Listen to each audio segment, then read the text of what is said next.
Hello,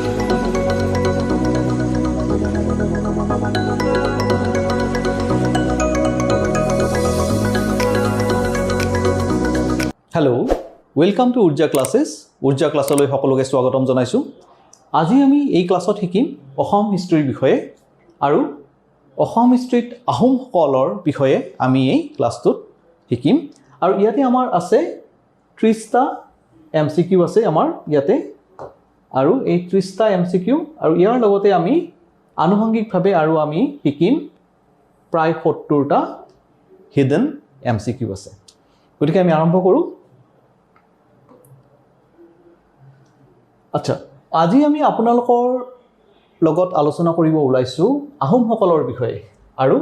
এই আহোম সকলে অসমত কিমান বছৰ ৰাজত্ব কৰিছিল? 600 বছৰ ৰাজত্ব কৰিছিল। পৃথিৱীৰ ইতিহাসত 600 বছৰ ৰাজত্ব কৰা ৰাজবংশ খুবেই কম আৰু তাৰ ভিতৰত আহোম সকলো এটা ৰাজবংশ যি 600 বছৰ ধৰি ৰাজত্ব কৰিছিল। আহোম সকল মূলতে টাই জনগোষ্ঠীৰ লোক। তেওঁলোক মূলতঃ টাই জনগোষ্ঠীৰ মানুহ আৰু এই টাই শব্দটো বুজায় এক বিশাল জনগোষ্ঠীক। টাইসকল ভিতৰত এটা বিশাল জনগোষ্ঠীক বুজায় আৰু তাৰ ভিতৰত আহোমসকল হ'ল সংখ্যাগৰিষ্ঠ।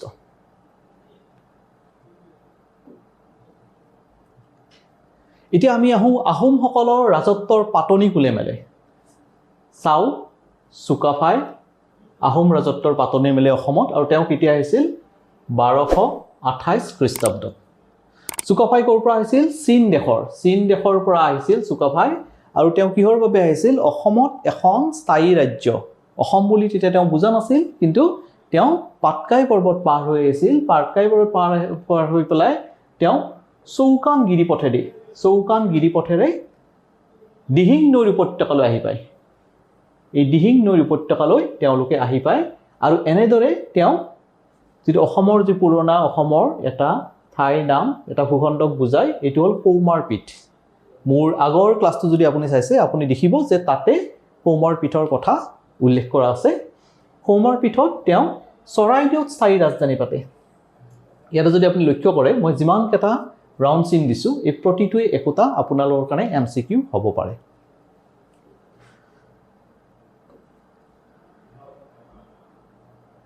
এতিয়া আমি চুকাফাই যি ৰাজবংশ প্ৰতিষ্ঠা কৰে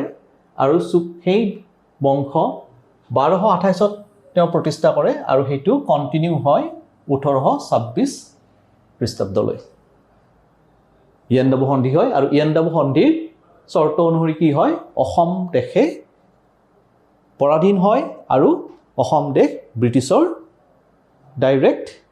ব্ৰিটিছৰ দ্বাৰা শাসিত হয়, ইষ্ট ইণ্ডিয়া কোম্পানীৰ দ্বাৰা শাসিত হয় 1858 চনলৈ। এতিয়া এই যে সুদীৰ্ঘ সময়, এই 600 বছৰ, এই 600 বছৰত কি হয়? অসমীয়ৰ ভাষা, সাহিত্য আৰু কলা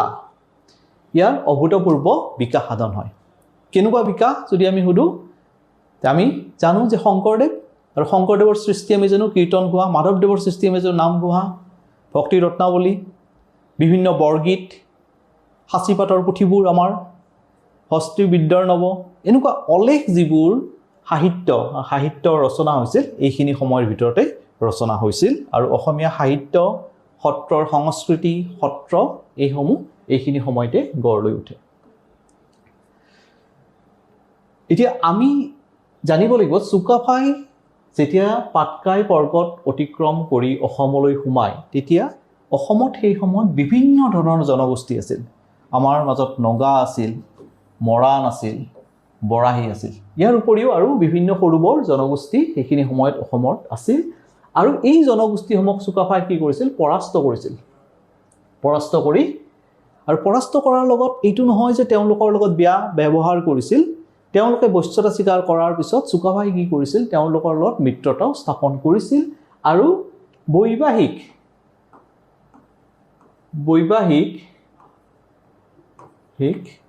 মিত্ৰতাও তেওঁলোকে স্থাপন কৰিছিল। গতিকে আমি এই বস্তুটো বুজি পাব লাগিব যে অকল তৰোৱালৰ শক্তিতেই কোনো এটা জাতিক পৰাস্ত কৰিব নোৱাৰি। সেই জাতিটোৰ লগত যদি সহ অৱস্থান নকৰে তেতিয়াহ'লে সদায় কি হ'ব সদায় শংকাত দিন কটাব লাগিব আৰু তেনেদৰে কেতিয়াও এখন দেশ গঢ়ি উঠিব নোৱাৰে আৰু সেই কথাটো চুকাফাই খুব ভালদৰে বুজি পাইছিল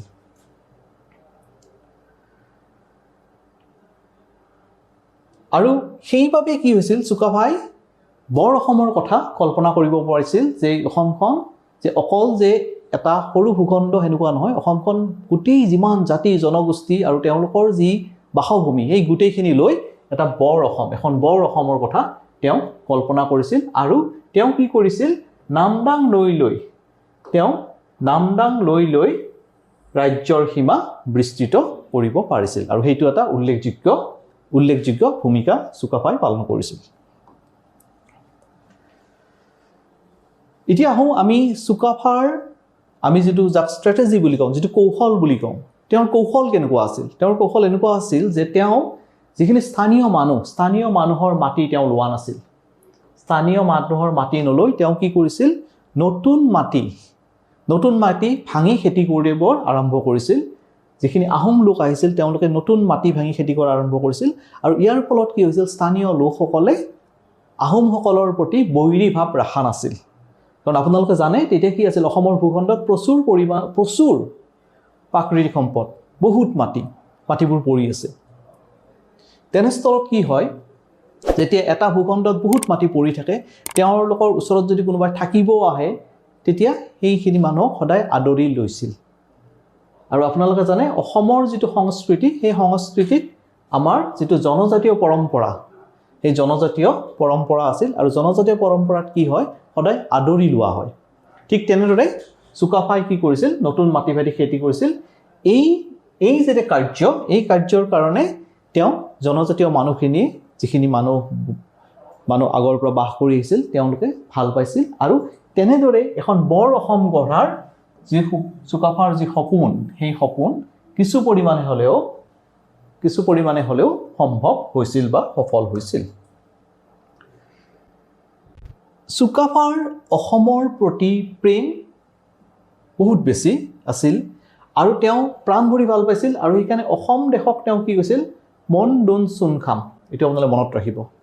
মন দুন চুন খাম অৰ্থাৎ সোণৰ বাগিচাৰে ভৰা দেশ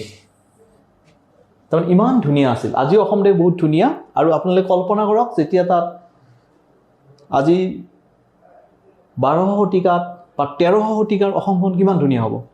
কিমান তাৰ প্ৰাকৃতিক সৌন্দৰ্য কেনেকুৱা হ'ব নহয় জানো গতিকে সোণৰ বাগিচাৰে ভৰা দেশ বুলি তেওঁ কৈছিল আৰু এটা খুব ভাল কথাৰ আৰম্ভ হৈছিল সেইটো হ'ল বুৰঞ্জী লেখা আৰম্ভ হৈছিল আৰু আমি আজি যি বুৰঞ্জীৰ সমল পাওঁ যিখিনি কথা আমি আজি আপোনালোকৰ লগত আজি আলোচনা কৰিব পাৰিছো এইভাবে আলোচনা কৰিব পাৰিছিলো যে আহোমসকলৰ কিছু লিখিত তেওঁলোকৰ ৰেকৰ্ড আছিল তেওঁলোকে দিনপঞ্জী লিখিছিল ৰজাই কি কৰিলে ক'ত যুদ্ধ বিগ্ৰহ হ'ল সেইখিনি সময়ৰ অৰ্থ ব্যৱস্থা কেনেকুৱা আছিল সেইখিনি সময়ৰ আপোনাৰ ঘৰৰ সজ্জা ঘৰ সজাৰ কি তেওঁলোকে ব্যৱহাৰ কৰিছিল মানে গতিকে এনেকুৱা বিভিন্ন ধৰণৰ কথা আমি গম পাওঁ হাতীৰ ৰোগ কি আছিল হাতীৰ ৰোগৰ চিকিৎসা কেন্দ্ৰৰে হৈছিল গতিকে এই গোটেইবিলাকৰ ফালৰ পৰা চাবলৈ গ'লে দেখা যায় যে সেইখিনি সময়ত অসম দেশৰ যথেষ্ট উন্নতি হৈছিল বিভিন্ন দিশৰ পৰা এতিয়া আমি চাওঁ চুকাফাই যি ৰাজ শাসন প্ৰতিষ্ঠা কৰে তাৰ পিছত কিছু পৰৱৰ্তী ৰজাই সেই শাসন ব্যৱস্থা আৰু বেছি কটকটীয়া কৰিছিল তেওঁলোকৰ ভিতৰত কোন আছিল 𝗤𝗪ফা চুবিনফা চুখ্ৰাংফা আৰু চুটুফা আপোনালোকে চাওক এই পাঁচজন ৰজা চুকাফাৰ পিছত এই পাঁচজন ৰজাই কি কৰিছিল যেটো আমি কনসলিডেশন বুলি কওঁ তাৰ মানে এখন যেটা ৰাজ্য প্ৰতিষ্ঠা হয় সেই ৰাজ্যখন ভালদৰে প্ৰতিপালন কৰিবৰ কাৰণে কিছু সময়ৰ প্ৰয়োজন হয় আৰু দক্ষ সাহস লাগে কেপেবল মানে আমাৰ কিছু সাহস লাগে আৰু এই সাহসখিনি সেইখিনি সময়ত থকাৰ বাবে কি হৈছিল আহোমৰ শিপা মজবুত হৈছিল কিন্তু তাৰ পিছত কি হ'ল আপোনালোকে জানে যে ৰজাৰ শাসনত কি হয় ৰজাৰ শাসনত সাধাৰণতে এনেকুৱা হয় যে যিজন ৰজা পৰাক্ৰমী হয় তেওঁ সাধাৰণতে খুব ধুনীয়াকৈ শাসন কৰিব পাৰে কিন্তু যেহেতু ৰাজতন্ত্ৰ প্ৰতিজন ৰজাই পৰাক্ৰমী নহ'ব পাৰে প্ৰতিজন ৰজাই সমানে বুদ্ধিমান নহ'ব পাৰে তেতিয়া কি হয় বিভিন্ন ক্ষেত্ৰত মন্ত্ৰীসকল খুব ক্ষমতাশালী হৈ উঠে যদি ৰজাজন খুব ক্ষমতাশালী নহয় আৰু ঠিক তেনেকৈ আহোম ৰজাৰ ক্ষেত্ৰতো এনেকুৱা হৈছিল যে মন্ত্ৰীসকলে শাসন কৰিছিল প্ৰথমবাৰ শাসনকাল আছিল আপোনাৰ 1376 পৰা 1380 লৈ এইখিনি সময়ত মন্ত্ৰী শাসন কৰিছিল তাৰ পিছত আহিল 𝗏খামতিও খুব কম সময়ৰ বাবে আছিল 1380 পৰা 1389 9 বছৰ কাল শাসন কৰিছিল কিন্তু তাৰ পিছত আকৌ কি হ'ল আকৌ মন্ত্ৰীৰ শাসন হ'ল এইবাৰ দ্বিতীয়বাৰ মন্ত্ৰীৰ শাসন কেতিয়ালৈ চলিল আপোনাৰ 1389 ৰ পৰা 1397 এইখিনি সময়লৈ আকৌ মন্ত্ৰীৰ শাসন চলিল আৰু তাৰ পিছত কোন আহিল চ্যুদাংফা বা বামুণী কোঁৱৰ এই চ্যুদাংফা আৰু বামুণী কোঁৱৰৰ বিষয়ে আমি পিছত আৰু বহলাই আলোচনা কৰিম আৰু চ্যুদাংফা বা বামুণী কোঁৱৰে কেতিয়াৰ পৰা কেতিয়ালৈ শাসনভাৰ কৰিলে 1397 to 1407 এইখিনি সময়লৈ তেওঁ শাসনভাৰ চলাইছিল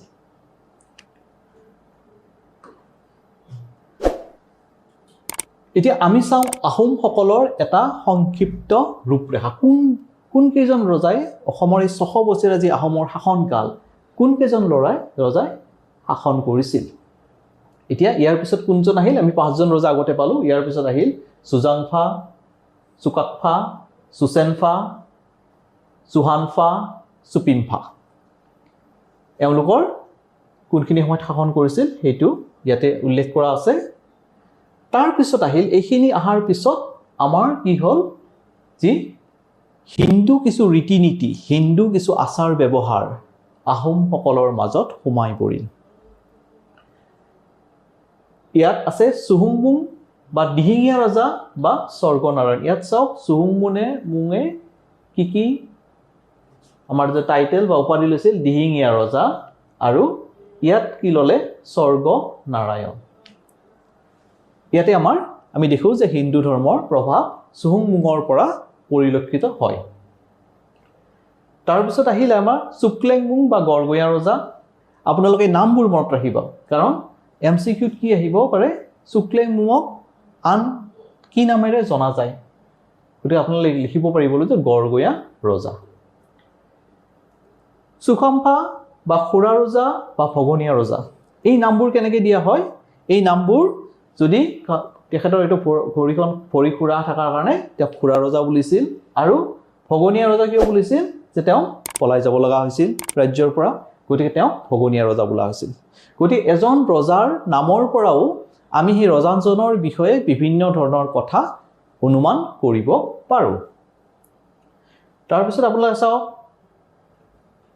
চুচেনফা বা প্ৰতাপ সিংহ বা বুঢ়া ৰজা বা বুদ্ধি স্বৰ্গনাৰায়ণ চুচেনফা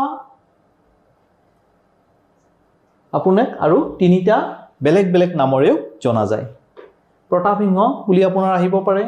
বুঢ়া ৰজা কিয় পৰিছিল তেওঁ বয়স হোৱাত ৰজা হৈছিল কাৰণে তেওঁ বুঢ়া হৈছিল বুঢ়া ৰজা আৰু বুদ্ধি স্বৰ্গনাৰায়ণ তেওঁ বুদ্ধিদীপ্ত থকাৰ কাৰণে তেওঁৰ বুদ্ধি প্ৰখৰ থকাৰ বাবে তেওঁ বুদ্ধি স্বৰ্গনাৰায়ণ বোলা হৈছিল চুৰাম্ফা বা ভগা ৰজা কেতিয়াবা ৰজা ভাঙে মানে কি ৰজা ৰাজ্য হেৰুৱাই বা তেওঁৰ নিজৰ ক্ষমতা হেৰুৱাই তেতিয়া সেইটো কি বুলি কয় ভগা ৰজা বুলি কোৱা হয় চুটিকফা বা নৰিয়া ৰজাৰ অৰ্থ হ'ল তেওঁ ৰোগ হৈ থাকিছিল গতিকে নৰিয়া ৰজা চুতামলা বা জয়দ্য সিংহ বা ভগনীয়া ৰজা চুতামলাৰ আন এটা নাম জয়দ্য সিংহ আৰু বা ভগনীয়া ৰজা চুপুংমুং বা চক্ৰধ্বজ সিংহ গতিকে এই নামবোৰো আমি জানিব লাগিব এই নামবোৰ বাৰে বাৰে আমি চাব লাগিব যাতে আমি পাহৰি নাযাওঁ চুনাটফা বা উদয়দত্ত সিংহ শুক্লেনফা বা ৰামধ্ব সিংহ টুংখুঙীয়া কোঁৱৰ চুহুং কোঁৱৰ এতিয়া এইখিনি সময়ৰ ভিতৰত আমাৰ যিটো আমি যি ইতিহাস পাওঁ আমি দেখো যে খুব কম সময়ৰ ভিতৰত ৰজা হৈছে আৰু খুব কম সময়ৰ ভিতৰত তেওঁলোকে ৰাজ্য হেৰুৱাইছে বা তেওঁলোকৰ মৃত্যু হৈছে এটো কিহৰ বাবে হৈছিল এটো এইভাবে হৈছিল যে সেইখিনি সময় ডাঙৰীয়াসকল খুব বেছি ক্ষমতাশালী হৈ উঠিছিল ইয়াতে